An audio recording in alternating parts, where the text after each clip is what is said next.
Hello everybody. Today I'm going to be manhandling cactus without any gloves. That's right, barehanded.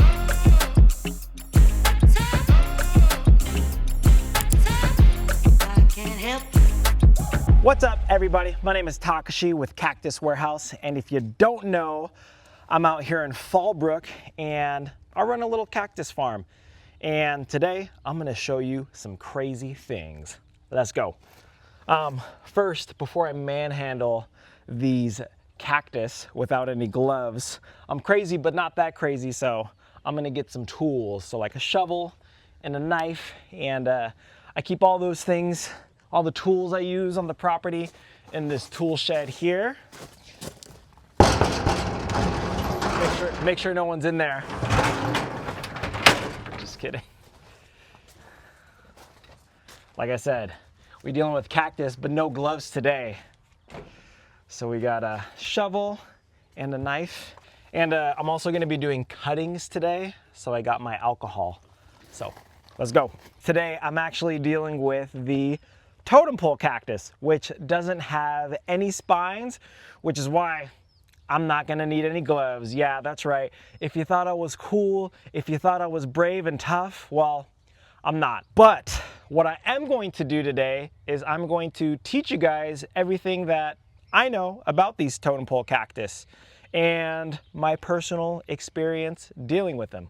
So the scientific name, or the botanical name, of these totem pole cactus is the Lophocereus shaddai monstros.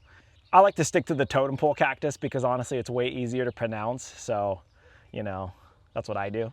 So this one is definitely some of our favorites. They're definitely some of our customers' favorites. I mean, come take a look at this. You get to touch it, super cool, no danger. But it's got this smooth, bumpy, just awesome color. And I mean, everyone looks unique and different. You can tell, look at this one. This one's like a lot more knobby.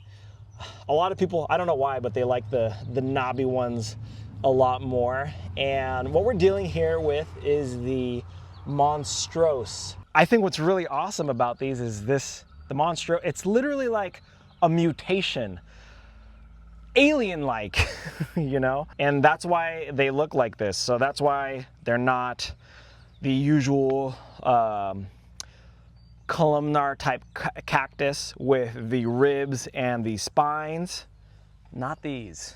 So in other words, no two totem pole cactus are identical. They're kind of like us humans. We're all just a little different, but we're all kind of the same.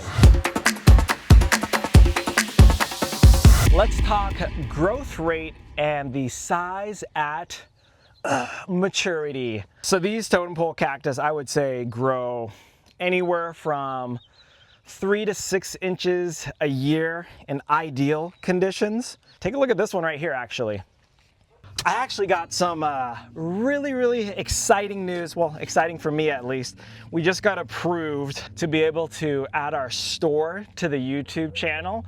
So what I get to do is I get to put a ton of what you see here at this nursery on our store. So if you're in the United States, sorry for everybody that's watching internationally. If you're in the US and you like something that you see, just go on our store and get it, and we'll get it out to you. Sometimes people will like message me and be like, hey, how do I get the one that you just dug up? And I can't always do it, but I think with, you know, my store being on the YouTube channel, it'll be a little bit easier. So this one right here that I'm digging up, yeah, it's a little bit scarred and unique, so maybe it's not for everybody, but I'll put this on our store and you guys can get it. And I'm excited to dig this one up and check out the root system here. So,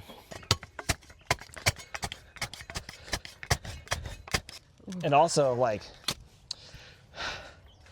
I'm gonna show you guys this, but I forget, it actually rained pretty recently, so it's not too surprising, but these totem pole cactus, I mean, they barely need any water at all. And you could tell this soil is still wet. I probably won't need to water for at least a month.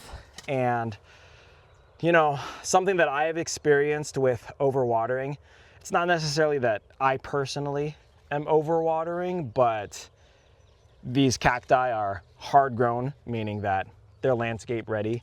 It just means that they're tough and they're ready to be in landscape right away. But because they're outside, it rains, and I can't control the weather. I can't control how much it rains. And unfortunately, sometimes it rains just a little bit too much for these guys. And what can happen, or in my experience, come take a look here. Take a look at this one, zoom in. See how this is split?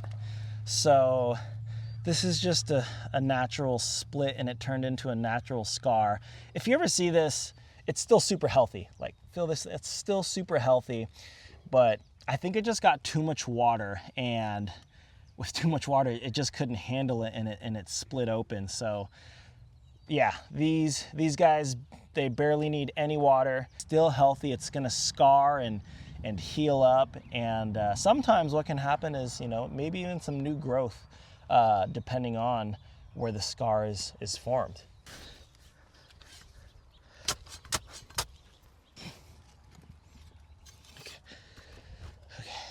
Oh my gosh. Woo! Take a look at this.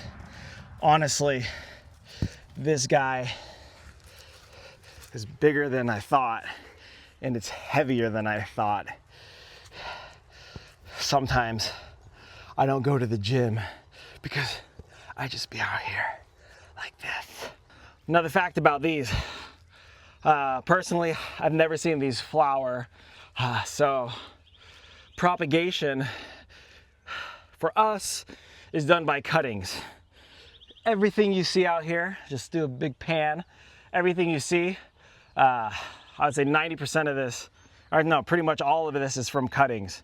So you can see like a crazy root system here, and this, I don't know how long this has been here, but this was actually cut from another piece. So yeah, cuttings. Like I said, I think this one's really cool. I think even though it's got some scars, it's still a really cool piece. So yeah, I'll add it to our store, and you know, don't wait too long or else it'll be gone. And if it's sold out, you know, it means I only had one of these. So what I'll probably do is I'll let this rest for a few days here. And another thing that I've learned is that even when you're digging up cacti and they have roots, we are disturbing the root system. So you do want to give them a little bit of time to heal. That's why if you receive a cactus in the mail or you're repotting, you don't want to water right away. You want to wait a little bit, and you want to let the roots settle. So yeah, you just want to give it a little bit of time to acclimate and heal, because you can get root rot through damaged roots. And again, number one thing is water, too much water. The cacti, they do not like to sit in wet. So let it dry out. So quick recap. These will probably grow 3 to 6 inches a year in ideal conditions, and they can get up to about 10 feet plus. And for the most part, you'll probably see, you know, landscape specimens in the 4 to 7 foot range. And yeah, can't wait for this puppy to get full size. Let's talk about the sun, the soil, and the climate. So these totem pole cactus, because they don't have spines, well, actually, for the most part, they don't have spines. Sometimes they actually try to go back into their original form. Come here, Lisa, take a look at this. See this? Woo-wee! Yeah, it's trying to get back into its original form. So still got to be careful. There's one on here. And but anyways, let's talk about the sun. So totem pole cactus actually can burn easier than some other cacti, because maybe they don't have like the spines to protect them from the shade. So if you're getting one from a greenhouse, or you know, it's just in transit and it's in, you know, a dark place for a little bit of time, you do want to gradually introduce this to full sun. It does want to be in full sun, but again, I got like a sunburn video right here where you can learn more about sunburns and why that happens. But you just want to gradually introduce this to the sun so it doesn't get sunburnt. How I would introduce this into the sun for the first few months is partial shade. What does that mean? You can get like a shade cloth and you can build something. So yeah, partial shade like that, or filtered light for the first few months before it's fully in full sun like these are. They are hardy down to about 25 degrees. Hardy, again, just meaning the cold they can handle, so 25 degrees. Any colder than that and you are gonna need to protect them. So what a lot of people do is they'll have these in pots. Oh, also, they just look amazing in pots, but they'll have these in pots and you can move them indoors during the colder months.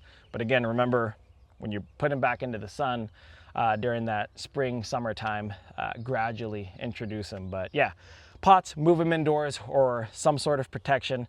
Some places that don't get too cold, I've even seen people put like cups on top of them. Honestly, I've never done that, so if somebody is an expert on that in the comments, type in what you do there, because I think it's pretty interesting, but it doesn't get too cold here, so we don't do that. And as far as the soil, like with most cacti, well draining. You want something that drains super fast. So if you're making your own mix, that's going to be a lot of pumice or perlite, coarse sand, you know, gritty, and you just don't want it to sit in water. That is the last thing that you want, because again, these unfortunately are a little bit more susceptible, prone. What's the better word to use there, my smart wife? Prone. These are a little bit more. So either actually susceptible works too. I don't. You can use either. These are a little bit more prone to root rot than some of the other cacti. So just something to watch out for. Yeah, so well draining soil, and also you might want to plant on a slight mound for drainage, never in low spots.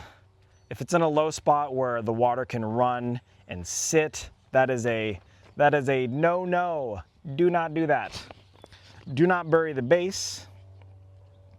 And you might want to stake the tall specimens for the first year so they don't lean over while, you know, the roots establish.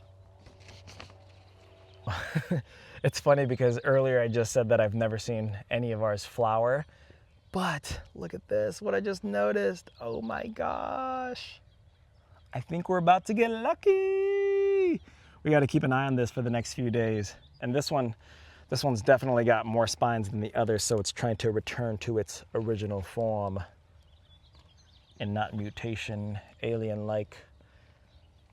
Bee boo boo bop. When it comes to cactus, and what I think most people get wrong, and I've said this so many times, is just the watering. They water too much. They're watering on a schedule, watering Wednesdays, and every cactus, but especially with the totem poles, I think the number one mistake that you would want to make is forgetting to water once a month maybe. And when you're planting, a good tip is to slightly plant it mounded. So like imagine like a mound right here, and you're planting it like up top so that, you know, it can drain even more, because you just do not want it to sit in the water. So that's my watering tip for you guys. And the reason why that's such a great tip for you guys is because of this. A thirsty, shriveled up totem pole that hasn't been watered for 6 months is gonna recover, but a wet one is gonna turn to rot. And I actually, stay tuned, because there's this totem pole cactus that I dug out and then I forgot about it. Honestly, probably for about like 6 months, and it was like behind the shed and I just forgot it was there. And then I found it 6 months later and it was like all like shriveled up, and it looked like a goner, but I planted it and it's now it's now thriving. So if you stick around until the end of the video, I'll show you what it looks like now. So like I said, all of this from cuttings. So let's talk about propagation and how I propagate these. First thing that you want is your clean knife and alcohol, and no gloves for this. Yeah, brave old me. And let's find a cool piece. Cool, so let's see, I'm gonna cut this thing. And sometimes I like to just cut at the node because it's easier to cut and it's less surface area that has to callus. And compared to most cacti, I would say these have to callus and harden for a lot longer. I feel like online, everywhere you read, like 1 to 2 weeks to let it callus. Honestly, like, heck, maybe even a month, 2 months, 3 months isn't gonna hurt it. I mean, they're filled with water, so it's fine. And then once it is, then it could be time to root. Also, just through personal experimentation, I feel like it looks pretty when it's in a pot like this, and you know, people want it like that. Honestly, I feel like I've had better experience rooting these when they just like are laid down on the side, and a lot of them will root from the little knobbies right here. I've had better experience when they're on the side. I made a little video, insert clip. So like I said, a lot of totems, people will grow them from cuttings and not actual seed. And I want you to come close here and you'll see this one. This one probably fell off. Maybe I was doing cuttings one day and just dropped it and it's been here for a few months. I gave it a nice little tug. Now, in most cases, you're not gonna wanna do what I'm about to do, but I just wanna show you that this thing probably, this probably grew roots, and I think it'll be really cool to show you guys, so. And when you're digging, just try to like dig around. Dig deep. Boom. Yeah.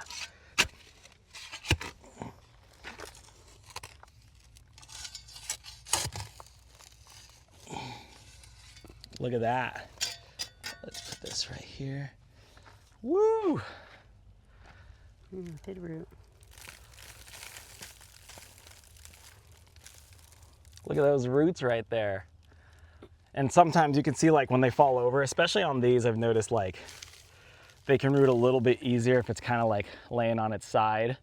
I'm not sure if you can see, but this one probably was a cutting that I did, and I probably just dropped it and left it there.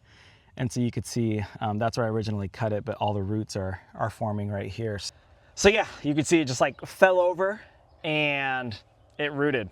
And the best time for cuttings is typically the spring and the summertime. And when it comes to propagating these, patience is key.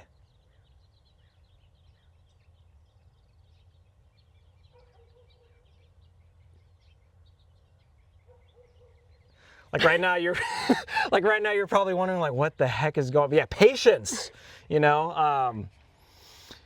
They probably thought it glitched. I mean, I've sometimes it's taken 8 months for these guys to root, and people always make a mistake of like literally like grabbing it and like picking up and checking the bottom, no roots, and you just like disturb the whole process. Just like let it be, like ignore it, like yeah, just chill, and you'll be good. I want to review common problems of the totem pole. So, number one, rot. Often it's just like soft, mushy, black spots that often occur from overwatering. Personal experience that I have dealing with actually shipping them. I think they bruise pretty easily, so transit can be bumpy and rough on these guys. So if it gets like bumped, you'll see like a little black mark like that. That is separate from the rot. It's just damaged, and what'll probably happen is it'll turn into, you know, like a big brown scarred looking type thing. Honestly, similar to probably turn like that over time maybe. This is probably more from like sunburn. Yeah, sunburn is another issue with these because they can be more sensitive than others. Talked about it a little bit earlier, but the cracking and the splitting can happen with these. A lot of the times I feel like these can maybe just lean over and fall and things like that. So while they do look cool, I do feel like there is maybe some more problems than some of the other cactus that you might deal with. Let's talk about a little bit of landscaping and design. So I'm biased because I love these plants and, you know, this is what I do. So, you know, it's an opinion. But I think a single specimen like this in a pot can be really cool if you have a pool area. Maybe you can get like 4 to 6 pots around the pool and just like all plant them. My sister-in-law actually did that. I think these can be paired with like agaves, ornamental grass, rock landscape. Again, I don't really know like too much about landscaping, so it's just got like this cool bumpy structural, you know, texture. So, you know, it could be paired up with a lot and made to look cool, you know. Landscapers reach out, help. What would look the best? But we usually do pots, and we see them in pots. Lastly, you know, if you're ever out shopping for one of these at your local nursery, before you buy it, maybe just feel it. You want to make sure that it's nice and firm, not soft and mushy, because again, that rot is real. And if you don't have a local nursery that carries these, well, we actually ship them online. So yeah, we do a lot of cuttings of these. We actually send them rooted sometimes as well. So you can check out our store or our website and get yourself a totem pole cactus. This is my little test area. This is where I put like plants that have been neglected. But earlier I was talking to you about that totem. This thing literally was sitting in the back of the shed for 6 months. It looked shriveled up. It looked like it was dying. I planted it and boom, it's back like LeBron, down 3-1 in the finals, baby. It grew a new piece right here. So I know, just having fun. But like seriously, amazing. So they thrive on neglect, and yeah, I mean, it's just super cool. What can I say? If you guys enjoyed that video, I just want to say thank you for sticking around to the end. And yeah, I appreciate it a lot. The channel's growing, and we're able to do more cool stuff. So I'm going to be doing more deep dive on some plants and some cacti. So if there's one that you want to learn more about, leave it in the comments, and I'll get to it.